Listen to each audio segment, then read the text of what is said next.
जय स्वामीनारायण विद्यार्थी मित्रों, बायोलॉजी ई विद्याना क्लासनी अंदर आप सौનું स्वागत है। बार सायन्स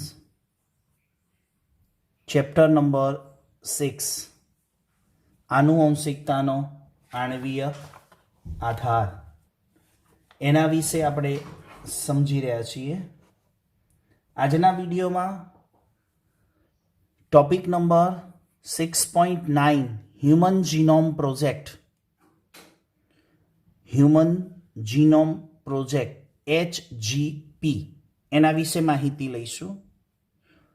શું છે આ હ્યુમન જીનોમ પ્રોજેક્ટ? ઇંગ્લિશ નામ ઉપરથી ગુજરાતી કંઈક અર્થ આવો થાય કે માનવીના જનીન ઉપરનો અભ્યાસ કરવાનો છે। માનવીના 23 રંગસૂત્રો, મનુષ્યના 23 રંગસૂત્રો અને 23 રંગસૂત્રોની અંદર આવેલા જનીનો, એ જનીનોને ઓળખવાના, ઓળખી અને એને સમજવાના છે। બહુ અઘરું કામ છે। શા માટે ઓળખવા, શા માટે સમજવા? કારણ ભવિષ્યમાં આવતા જે રોગો છે એનું નિદાન કરવા માટે। ઘણી બધી રીતે ઉપયોગી છે હ્યુમન જીનોમ પ્રોજેક્ટ। આગળ આવશે હ્યુમન જીનોમ પ્રોજેક્ટના HGPના ઉપયોગો। તો આપણે વિગતવાર હ્યુમન જીનોમ પ્રોજેક્ટની એક વિડીયો દ્વારા ચર્ચા કરીશું। પહેલાં તો આપણે સમજીએ કે આનુવંશિકતાની માહિતીનો આધાર કોના ઉપર છે। અત્યાર સુધી તમે સમજ્યા એ પ્રમાણે ચેપ્ટરને કે એક વ્યક્તિ બીજી વ્યક્તિથી કઈ રીતે જુદો પડે છે, એક સજીવ બીજા સજીવથી કઈ રીતે જુદો પડે છે એના ડીએનએના લીધે। તો ડીએનએમાં કોણ? નાઇટ્રોજન બેઝનો ક્રમ। આનુવંશિકતાની માહિતીનો આધાર કોણ? સજીવમાં રહેલા ડીએનએમાં બેઝનો ક્રમ। ભિન્નતા, ભિન્નતા એટલે શું?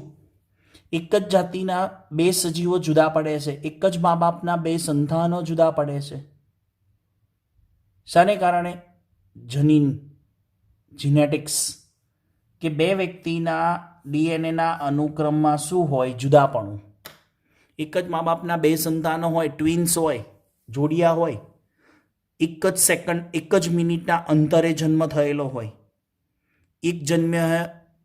એકનો જન્મ 1 મિનિટ પહેલાં હોય ને બીજાનો જન્મ 1 મિનિટ પછી હોય। એનો અર્થ એવો થયો કે બંનેમાં એક સાથે ઉછરેલા છે ગર્ભ, બંને બાળકો, બંને ટ્વિન્સ, બંને સંતાનો જે ટ્વિન્સ છે, જોડિયા છે, એક સાથે ગર્ભમાં ઉછર્યા છે, પણ છતાં એકબીજાથી જુદા પડે છે। વાય? ડીએનએ સિક્વન્સ, બંનેની ડીએનએ સિક્વન્સ ડિફરન્ટ છે। આ બધી બાબતોને ધ્યાનમાં રાખીને હ્યુમન જીનોમમાં ડીએનએના પૂર્ણ અનુક્રમની તપાસ કરવાની અને જાણકારી મેળવવાની છે। એટલે પ્રોજેક્ટનું નામ શું આપ્યું? Human genome. તો પ્રોજેક્ટમાં હતું શું કે ડીએનએના પૂર્ણ અનુક્રમને, પૂર્ણ અનુક્રમ એટલે ડીએનએના એક એક અનુક્રમને ઓળખવાનું, તપાસ કરવાની, જાણકારી મેળવવાની। હ્યુમન જીનોમના અનુક્રમને તપાસ કરવા HGPની શરૂઆત થઈ। કઈ ટેકનોલોજીનો ઉપયોગ થયો? જનીન ઇજનેરી વિદ્યાનો, જીનેટિક એન્જિનિયરિંગનો, ડીએનએ ખંડનનું અલગીકરણ અને ક્લોનિંગ, આવી બાબતોનો ઉપયોગ થાય તો જ હ્યુમન જીનોમ પ્રોજેક્ટ શક્ય બને। કોણ કોણ? એક તો જીનેટિક એન્જિનિયરિંગની મદદથી ડીએનએના ખંડનું અલગીકરણ કરવું, છૂટા તો પાડવો પડે ને ડીએનએ, રંગસૂત્રને તોડવો પડે, રંગસૂત્રને તોડ્યા પછી ડીએનએને ખોલવાનો, ડીએનએને ખોલ્યા પછી હિસ્ટોનને દૂર કરવાના, હિસ્ટોનને દૂર કર્યા પછી ડીએનએની સિક્વન્સને ખુલ્લી કરવાની, ડીએનએની સિક્વન્સને ખુલ્લી કર્યા પછી 1 બાય 1 એને સમજવાની। હા, બહુ અઘરું કામ હતું। આગળ જોઈએ કેવું આવે છે હ્યુમન જીનોમમાં। હ્યુમન જીનોમ હતો ને એક મેગા પ્રોજેક્ટ હતો। એક ક્વેશ્ચન પૂછાય, human genome mega project, human જીનોમમાં કેટલા નાઇટ્રોજન બેઝની પેર છે? 3 ગુણ્યા 10⁹ બેઝ પેર છે. એક નાઇટ્રોજન બેઝની જોડીને ઓળખવો, એક નાઇટ્રોજન બેઝની જોડીને ઓળખવાનો ખર્ચ કેટલો થાય? $3. વિચારો, ઇન્ડિયામાં આપણે બોલીએ તો બેઝની જોડનો અનુક્રમ જાણવાનો ખર્ચ જ્યારે આ પ્રોજેક્ટ શરૂ થયો ને એ વખતની વાત છે, આજથી 20 વર્ષ પહેલા ડોલરનો શું ભાવ હશે? આજનો ડોલરનો આપણે 80 રૂપિયા પકડીને ચાલીએ ને તો 8 તરીને 24 થાય. 80 ગુણ્યા 3 કેટલા થાય? 80 ગુણ્યા 3 240 રૂપિયા થાય. એક નાઇટ્રોજન બેઝને અનુક્રમને જાણવાનો. માની લો તમે 100 નાઇટ્રોજન બેઝની જોડને જાણી લો તો તમને ઇન્ડિયા પ્રમાણે આજે શું ભાવ મળે? 240 ગુણ્યા 100. પણ એના માટે તમે જીનેટિક્સના માસ્ટર હોવા જોઈએ, જીનેટિક્સના જાણકાર હોવા જોઈએ. તો આખો સંપૂર્ણ પ્રોજેક્ટનો ખર્ચ કેટલો થયો? $9 બિલિયન. કેટલો? $9 બિલિયન. આ જે પ્રાપ્ત અનુક્રમોને ટાઈપ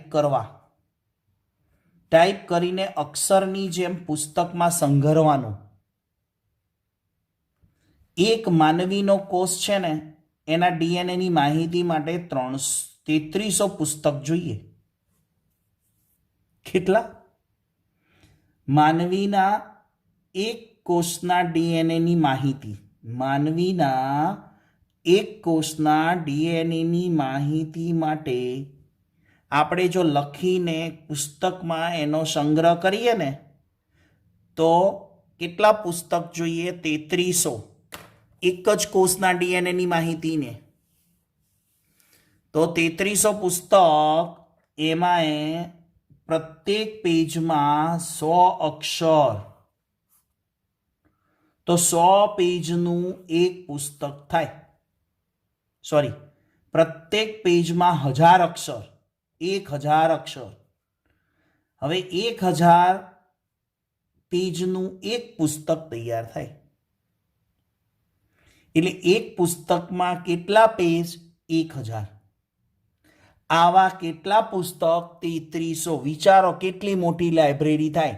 પહેલા તો કેટલું મોટું જાડું પુસ્તક થાય. એક પુસ્તક કેટલું જાડું થાય? 3300 પુસ્તક કેટલી સાઈઝ રોકે? એને સંગ્રહવા માટે, એને સ્ટોક કરવા માટે એને લાઇબ્રેરી જોઈએ. તો લાઇબ્રેરી કેવડી મોટી થાય? વિચારવા જેવું છે. આટલી મોટી સંખ્યાની માહિતી માટે પાછી ટેકનોલોજી કેવી જોઈએ? ફાસ્ટ ટેકનોલોજી જોઈએ. આ જે કાર્યક્રમ શરૂ કર્યો હોય પ્રોજેક્ટનો અને આવતા 100 વર્ષ સુધી પૂરો નથી કરવાનો, 10-15 વર્ષમાં પ્રોજેક્ટનું કામ પૂરું કરી દેવાનું, એને 100 વર્ષ નથી લગાડવાના. આંકડાનો સંગ્રહ કરવો, વિશ્લેષણ અને ફરીથી પાછો ઉપયોગમાં લેવાનો. તરત 1 ક્લિક, કોમ્પ્યુટરના એક જ ક્લિકથી આપણને એની માહિતી મળવી જોઈએ. હવે લાઇબ્રેરીમાં આટલા બધા પુસ્તક ગોઠવ્યા હોય ને એની અંદર એ પુસ્તક શોધવાનું, શોધ્યા પછી એનું પાનું શોધવાનું, એના પાનામાંથી 1000 અક્ષર હોય, 1000 અક્ષરમાંથી એ અક્ષર શોધવાનો. એટલે ફાસ્ટ ટેકનોલોજી જોઈએ, કોમ્પ્યુટરનો ઉપયોગ જોઈએ. આખો ડેટા સ્ટોક કરવાનો છે. આ મેગા પ્રોજેક્ટ હતો, સમજો. પ્રશ્ન પૂછાય. બીજો એક પ્રશ્ન એને રિલેટેડ જ છે હ્યુમન જીનોમ પ્રોજેક્ટના. બાયો ઇન્ફોર્મેટિક્સ આ એક શાખા પણ છે જીનેટિક્સની, જેમાં વિદ્યાર્થીઓ અત્યારે અભ્યાસ પણ કરે છે. હ્યુમન જીનોમ પ્રોજેક્ટ વડે જીવ વિજ્ઞાનમાં એક નવા ક્ષેત્રની શરૂઆત થઈ. કઈ નવા ક્ષેત્રની? Bio informatics. બાયો ઇન્ફોર્મેટિક્સમાં કોનો સમાવેશ થાય? બાયો એટલે બાયોલોજી, જીવ, જીવની ઇન્ફોર્મેશન. તો જીવની ઇન્ફોર્મેશન કોના માહિતી દ્વારા લેવાની? ડીએનએના અનુક્રમો દ્વારા. તો બાયો ઇન્ફોર્મેટિક્સ શું કરે છે? ડીએનએના ડેટાબેઝનો સંગ્રહ કરે છે. આ એક બ્રાન્ચ છે જીનેટિક્સની, જે હમણાં કીધું ને કે કેટલી મોટી લાઇબ્રેરી જોઈએ. અને આ ટેકનોલોજી પ્રમાણે ડીએનએના ડેટાબેઝ કેટલો મોટો ડેટાબેઝ થાય? 3300 પુસ્તકોનો. આ બધા ડેટાને એક પેન ડ્રાઈવની અંદર સમાઈ શકાય એવી એક ટેકનોલોજી જોઈએ. એટલે આ ડેટાનો સંગ્રહ કરવો, વ્યવસ્થાપન અને પૃથ્થકરણ આ શાખાનું કાર્ય છે. જૈવિક ક્રિયાઓને સમજવું એ પણ આ શાખાનું કાર્ય છે. કોમ્પ્યુટરનો ઉપયોગ કરવો, રિમોટ વડે નિયંત્રિત કરી શકાય એવા, કેમ કે એમાં અસંખ્ય ડેટાનો સંગ્રહ કરવાનો છે. આવા અસંખ્ય ડેટાનો સંગ્રહ કરવા માટે કોમ્પ્યુટર જોઈશે.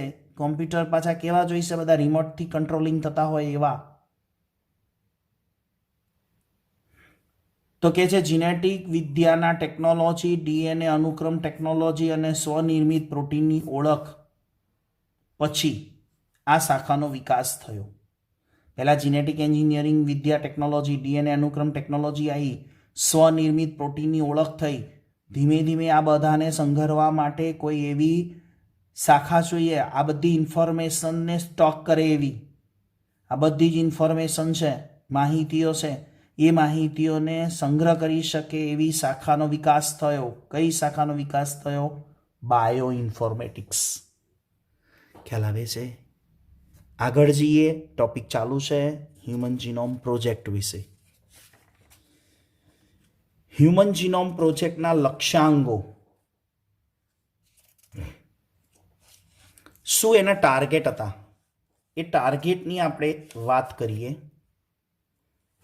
તો ક્વેશ્ચન અલગથી પૂછાય, હ્યુમન જીનોમ પ્રોજેક્ટના લક્ષ્યાંકો શું છે? ટોપિક જ છે અને ક્વેશ્ચન બને. માનવની અંદર ડીએનએના બધા જ એટલે કે 20,000 થી 25,000 જનીનોને ઓળખવા. માનવીના ડીએનએના અંદર કેટલા જનીનો? 20,000 થી 25,000 જનીનોને ઓળખવાના છે. આશા રાખી હતી પહેલાં કે 1.5 લાખ જેટલા હશે, પણ જ્યારે આ પ્રોજેક્ટ શરૂ કર્યો ને ત્યારે હ્યુમન જીનોમની અંદર એટલે માનવીના 30,000 થી 40,000 જનીનો મળ્યા છે. સંશોધન પહેલાં એવી આશા રાખી હતી કેટલા જનીનો હોવા જોઈએ? 1.5 લાખ સુધી, 1 થી 1.5 લાખના. પણ એમાંથી મળ્યા કેટલા? 30,000 થી 40,000 જનીનો મળ્યા અને એને ઓળખવાના. એનસીઆરટીમાં ચોપડીમાં આપણને આંકડો છે 20,000 થી 25,000નો, એ જ યાદ રાખવાનો. 3 બિલિયન બેઝ પેરના ક્રમની ઓળખ થઈ. 3 બિલિયન્સ બેઝ પેરના ક્રમની ઓળખ. એચજીની માહિતીને ડેટાબેઝ તરીકે સંગ્રહ કરવો. હ્યુમન જીનોમની માહિતીને ડેટાબેઝ, અને એ માહિતીના વિશ્લેષણ માટે ઉપકરણોમાં સુધારો જોઈએ. ઉપકરણ એટલે ડિવાઇસ. એવા ડિવાઇસ જોઈશે, હાઈ ટેકનોલોજીવાળા ડિવાઇસ જોઈએ. એ હાઈ ટેકનોલોજીવાળા ડિવાઇસમાં ધીમે ધીમે સમયાંતરે એમાં સુધારો જોઈએ, ચેન્જીસ જોઈએ. એને સંબંધિત માહિતીને ઇન્ડસ્ટ્રીઝ જેવા પ્રાઇવેટ સેક્ટરમાં રૂપાંતરિત કરવી, પ્રાઇવેટ સેક્ટરમાં કામ આપવાનું.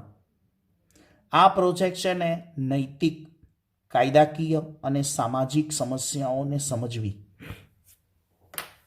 આપણે કેટલાક પ્રશ્નો થાય ને, અથવા તો કોઈનું મર્ડર થઈ જાય અથવા કોઈનું ખૂન થઈ જાય તો ડીએનએ ટેસ્ટિંગ કરવામાં આવે છે.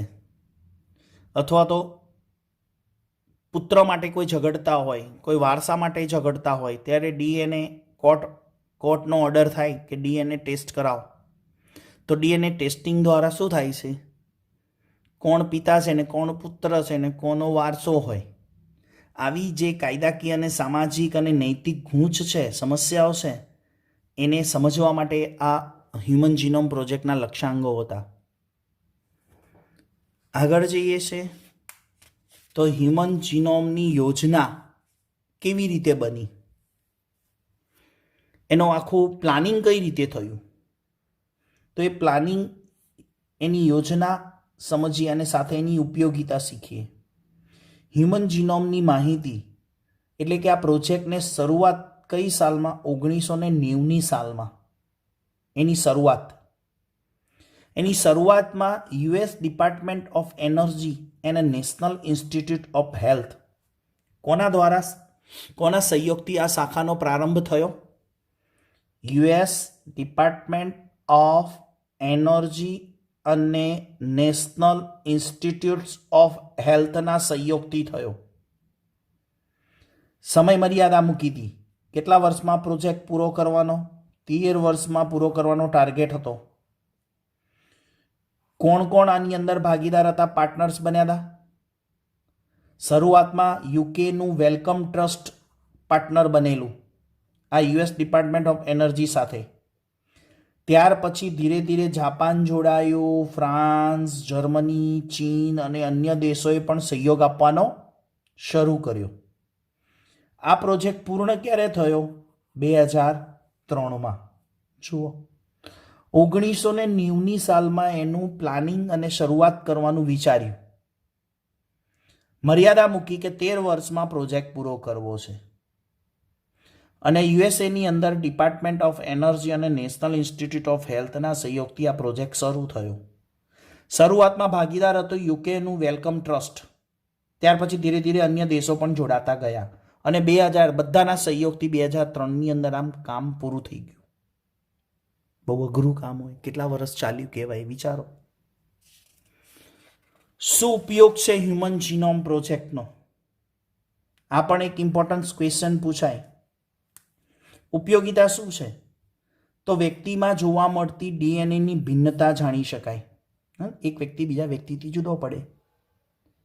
પછી માનવમાં જોવા મળતી અનિયમિતતા એટલે રોગો, ડિસઓર્ડરો, એ રોગોની ઓળખ થઈ શકે. પછી જો ઓળખ થઈ શકે તો સારવાર થઈ શકે અને એનો સારવાર શક્ય જ્યાં સારવાર શક્ય બને, જ્યાં શક્ય નથી ત્યાં એનો અટકાવ કરી શકાય. એડ્સ છે તો એડ્સ આપણે આજે એની સારવાર એટલે કે એને આપણે મટાડી શકતા નથી, પણ આજે એડ્સનો અટકાવ કરી શકાય એવી દવાઓ થઈ ગઈ છે. કોને આધારે? હ્યુમન જીનોમને કારણે. માનવના જીવન વિજ્ઞાનના રહસ્યોને સમજવા માટે, માનવીના જીવ વિજ્ઞાનના રહસ્યોને સમજવા, પછી માનવને સંબંધિત સજીવો એટલે કે હ્યુમનને રિલેટેડ કોણ આવે? સ્વાસ્થ્ય સુરક્ષા એટલે રોગ કરતા જીવાણુઓ, કૃષિ, ઉર્જા ઉત્પાદન, પર્યાવરણની સુધારણાની દિશા, આ બધા હ્યુમન રિલેટેડ ટોપિક છે. એ હ્યુમન રિલેટેડ ટોપિક છે, એને ડીએનએના ક્રમોની જાણકારી મળે તો આપણે આની અંદર મનુષ્યનું સ્વાસ્થ્ય સુધારી શકીએ, સારામાં સારું આપણે ખોરાક ઉત્પાદન કરી શકીએ, ઉર્જા ઉત્પાદન કરી શકીએ અને જે પર્યાવરણ નુકસાનકારક હોય એ પર્યાવરણને આપણે સુધારી શકીએ છીએ. આ ડીએનએના અનુક્રમોની જાણકારી મળે તો જ શક્ય બને. પછી માનવ કલ્યાણનો પણ હેતુ છે હ્યુમન વેલફેર. બેક્ટેરિયા છે, ઈસ્ટ છે, મુક્તજીવીઓ છે, બિન રોગકારક સૂત્રકૃમિઓ છે, ડ્રોસોફિલા છે, ડાંગર છે જેવી વનસ્પતિના ડીએનએના ક્રમની માહિતી મેળવી શકાય. હ્યુમન જીનોમની સાથે સાથે આવા બધા અન્ય સજીવો જે માનવ કલ્યાણ માટે ઉપયોગી હોય એવા સજીવોના ડીએનએના ક્રમની માહિતી પણ મેળવી શકાય. આ છે હ્યુમન જીનોમની ઉપયોગિતા. આશા રાખું છું હ્યુમન જીનોમ પ્રોજેક્ટ વિશે આપ સૌ વિદ્યાર્થી મિત્રોને પૂરી સમજ મળી હશે. તો આવતા વિડીયો લેક્ચર સુધી સૌ વિદ્યાર્થી મિત્રોને એચપી સરના જય સ્વામિનારાયણ.